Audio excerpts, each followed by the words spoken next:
How to get Assistive Touch on your iPhone.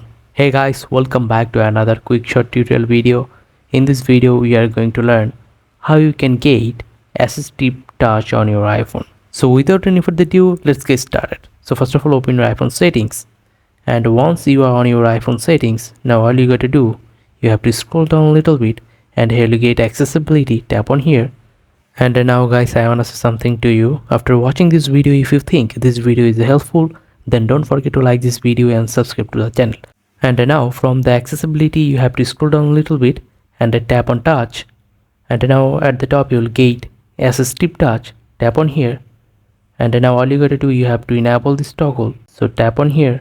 And through this we are done. And here you can see that my Assistive Touch is here. So following this simple process, you can also get Assistive Touch on your iPhone. I hope you understand the full process. If you think this video is helpful, then don't forget to like this video and subscribe to the channel. Catch you in the next video. Till then, take care. Goodbye.